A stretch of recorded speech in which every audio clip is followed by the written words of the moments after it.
you have a work to work on and you search online to look for some good reference materials. You can find and download some that are uploaded in PDF format. But how about web pages that are purely web pages? As in, what you see on your screen is what you get. And for example, there is no link or option to download the page. Well then, if the entire content you need is already displayed in that web page, as in from the title down to the last period, don't waste your time manually copying the text and transfer graphics to your Word document. Because there is a quick way. A simple way to save that entire page into your computer with just a few keyboard strokes and mouse clicking. Interested? Let me show you how.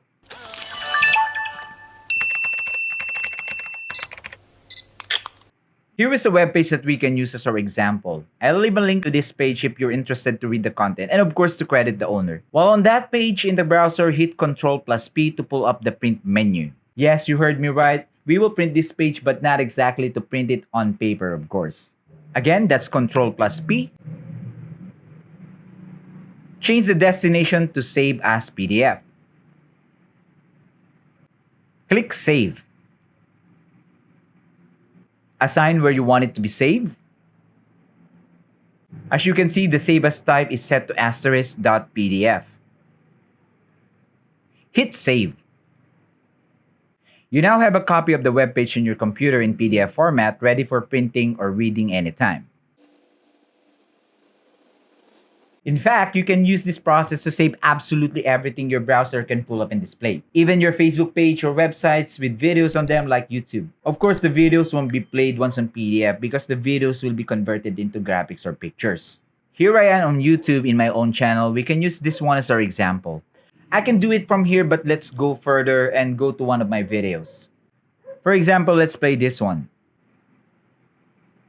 Even while this video is playing, as long as we are in the browser, I will be able to instantly save this page into a PDF file using the same steps we did earlier. Ctrl+P, destination, save as PDF, hit Save, assign where you would like to save this file, type in some file names if you want or change the file name, and then hit Save.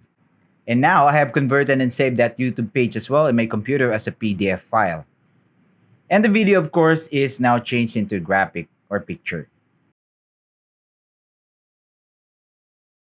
I hope this tutorial gave you some helpful tips to help you out with your productivity and workflow. Don't forget to leave a like, share, and subscribe. And please do comment to tell me what I did right in this video. Or even what I did wrong so that I'll be able to fix it and do better next time. If you're into the same stuff that I do, check out my other videos and maybe I got something in there that you might find some value. Z here at your service. Thank you so much guys and I will see you in the next video. For the meantime, class dismissed everyone.